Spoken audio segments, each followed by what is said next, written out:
एक बार की बात है, एक गांव में एक चुड़ैल का साया था। वो चुड़ैल अगर गांव में कोई भी शोर मचाता तो वहां आ जाती और उसके कान काट कर ले जाती। एक रात दिनेश और बल्लू नाम के दो आदमी रात में खूब शराब पीते हैं और जोर जोर से गाना बजाने लगते हैं। तभी उनका दोस्त दीनू वहां आ जाता है और उन्हें टोकता है। अरे तुम दोनों ये क्या कर रहे हो? पता नहीं गांव में चुड़ैल का साया है और अगर कोई भी रात में शोर मचाता है उसे उठाकर ले जाती है। और तुम दोनों ने शराब भी पी रखी है। इतनी बदबू आ रही है तुम दोनों के मुंह से।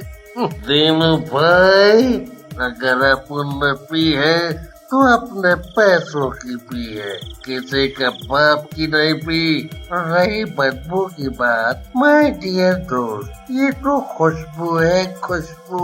ज्यादा अंग्रेजी ना झाड़ो मुझ पर, दोस्त हो इसलिए बताने आ गया। अभी भी कह रहा हूँ गाना बंद कर दो और चुपचाप बैठ जाओ।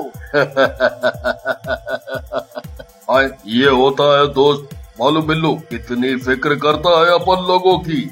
भाई डरने का नहीं। आए, जब दो ऊँट अंदर तो जाने के बाद अपने से बड़ा शेर कोई नहीं। देख लेंगे उस चुड़ैल को भी। आए आए आ। उसके बाद वो दोनों दीनू की बात नहीं मानते और जोर जोर से गाना बजाने लगते हैं। तभी वहाँ चुड़ैल आ जाती है और उन्हें देखकर बोलती है, बेबी को बेस पसंद है। बेबी को बेस पसंद है। बहुत बहादुर हो शराबियों, मुझसे भी नहीं डरते मेरे शराब के शेरों, क्यों? चुड़ैल को देखकर दीनू वहाँ से भागने लगता है और दीनू को भागते देख बल्लू और दिनेश बोलते हैं, अरे कहाँ भाग रहा है दीनू? तू तो हमारा दोस्त है भाई। अरे भाड़ में गई तुम्हारी दोस्ती। तुम शराबियों के चक्कर में मैं अपने कान कटवा लूं क्या? अबे मेरी बीवी मुझे कान से ही खींचती है। कान नहीं रहे तो पता नहीं कहां कहां से खींच लेगी। तुम कटवाओ अपने कान, मैं तो चला। ऐसा कहकर दिनेश वहाँ से भाग जाता है। बल्लू और दिनेश चुड़ैल की तरफ घूमते हैं और चुड़ैल के पैरों में गिर जाते हैं।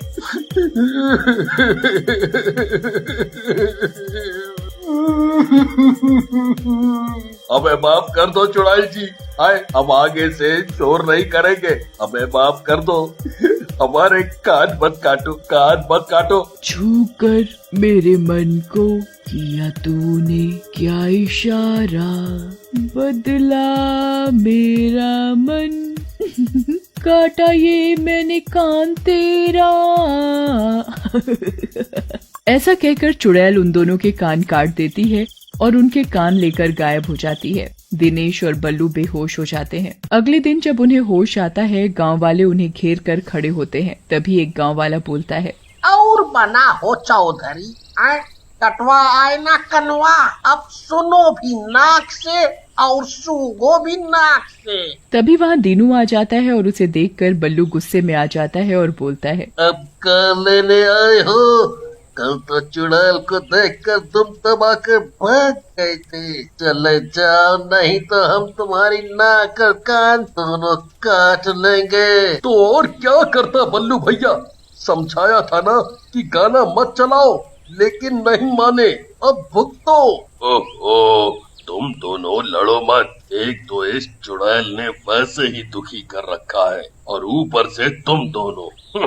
फिर सारे गांव वाले वहाँ से चले जाते हैं। कुछ दिनों बाद सरपंच की बेटी की शादी होती है और सरपंच अपने भांजे कमल को दूसरे गांव से बुलाता है। कमल जैसे ही ट्रेन से उतरकर गांव की तरफ जाने लगता है, वहां एक तांगे वाला तांगा लेकर आता है और कमल को तांगे में बैठने का इशारा करता है। कमल इशारा समझकर तांगे में बैठ जाता है। अरे तांगे वाले भैया, पता है ना कहाँ जाना है? मैं सरपंच जी का भांजा हूँ, उन्हीं के घर ले चलो।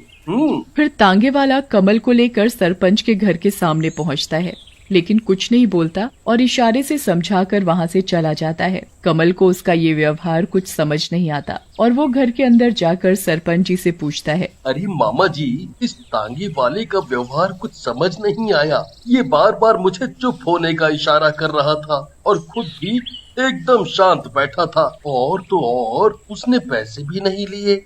फिर सरपंच जी कमल को गांव में चुड़ैल के साए और शोर मचाने वाले के कान काटने की बात बताते हैं। कमल सरपंच की बात सुनकर घबरा जाता है और चुप करके अपने कमरे में सोने चला जाता है। रात में कमल को किसी कुत्ते के भौंकने की आवाज आती है और वो खिड़की से झांक कर देखता है। वहाँ उसे एक चुड़ैल कुत्ते के पास खड़ी हुई दिखती है। अब तू भौंक रहा है कुत्ते? तुझे शायद मालूम नहीं कि रात में शोर न मचाने का नियम तुझ पर भी लागू होता है।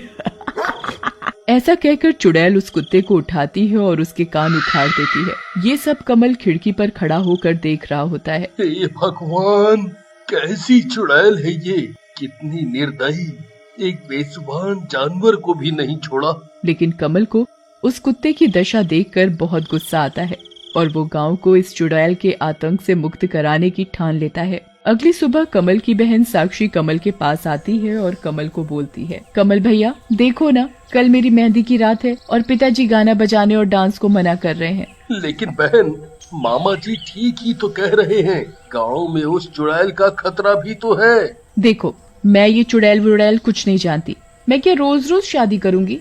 अब कोई माने या ना माने, मैं तो अपनी सहेलियों के साथ नाच गाना जरूर करूंगी। ऐसा कहकर साक्षी वहाँ से चली जाती है और शाम को अपनी छत पर मेहंदी का कार्यक्रम करने लगती है। उसकी और उसकी सहेलियों को खुशी के मारे रात होने का ध्यान ही नहीं रहता। रात होते ही चुड़ैल वहाँ आ जाती है। बजाओ और जोर से बजाओ, मैं भी नाचूंगी। चुड़ैल को देखकर सारी लड़कियां डर जाती हैं। चुड़ैल जी, हमें माफ कर दो, दरअसल मेरी शादी है, ये सब मेरी गलती है, माफ कर दो हमें। शादी है तो चलो, तुम्हें मैं मारूंगी नहीं, लेकिन नियम को ना मानने की सजा तो देनी पड़ेगी। ऐसा कहकर चुड़ैल वहाँ खड़ी सभी लड़कियों के कान काट देती है और चली जाती है। सभी लड़कियाँ रोते हुए नीचे आती हैं। उन सबको ऐसे देख कमल और सरपंच जी घबरा जाते हैं। बेटा साक्षी, मैंने तुमसे कहा था ना कि कुछ मत करो, और यदि कोई प्रोग्राम करना भी है तो दिन में करो, लेकिन तुमने मेरी बात नहीं मानी और देखो, वो चुड़ैल तुम सबके कान काट कर ले गई। मामा जी, इसमें साक्षी की क्या गलती है? वो चुड़ैल के डर से हम चुप तो नहीं बैठ सकते, हमें उसका मुकाबला करना होगा, और अगर आप कुछ नहीं कर सकते तो मैं अकेले ही इस दुष्ट का मुकाबला करूंगा। कमल को ऐसे गुस्से में देखकर सरपंच जी भी उसका साथ देने को तैयार हो जाते हैं। फिर दोनों मिलकर काली पहाड़ी वाले साधु बाबा के पास जाते हैं और उन्हें गाँव में हुई सारी घटनाओं के बारे में बताते हैं, जिसे सुनकर साधु बाबा बोलते हैं, बेटा, वो चुड़ैल मरने से पहले तुम्हारे पास के गांव में रहती थी। उसके पिताजी बीमार थे। एक रात गांव के कुछ शराबी वहां जोर जोर से गाना बजाना कर रहे थे। वो लड़की परेशान होकर उनके पास गई और उन्हें ऐसा करने के लिए मना किया, लेकिन उन दुष्टों ने उसकी बात नहीं मानी और उसके साथ गलत व्यवहार किया। वो मदद के लिए चिल्लाती रही, मगर शोर की वजह से उसकी आवाज कोई न सुन सका और वो मर गई। लेकिन बाबा, कुछ दुष्टों के किए की सजा हम सब से तो नहीं ले सकते। इस चुड़ैल से निपटने के लिए कुछ तो उपाय होगा। सही कह रहे हो तुम बेटा, एक उपाय है। जब वो चुड़ैल शोर सुनकर गांव में आए, तब चारों तरफ से पवित्र शंखों की ध्वनि जोर जोर से बजाई जाए तो वो चुड़ैल मर सकती है।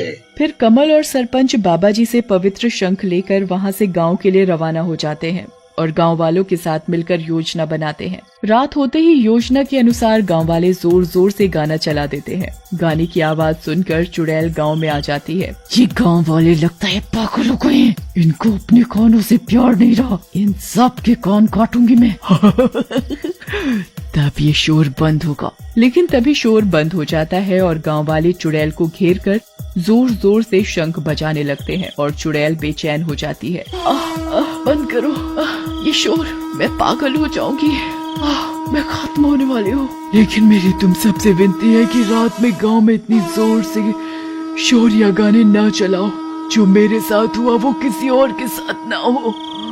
किसी के पेपर हो सकते हैं, कोई बीमार हो सकता है या कोई मुसीबत में हो सकता है, इसलिए आपको ऐसा नहीं करना चाहिए। गांव वाले चुड़ैल की बात को समझ जाते हैं, लेकिन उसे मुक्ति दिलाने के इरादे से शंख बजाना बंद नहीं करते। थोड़ी देर में चुड़ैल का एक एक हिस्सा अलग होकर गिरने लगता है। चुड़ैल के खत्म होते ही साक्षी और उसकी सहेलियों के कान भी वापस आ जाते हैं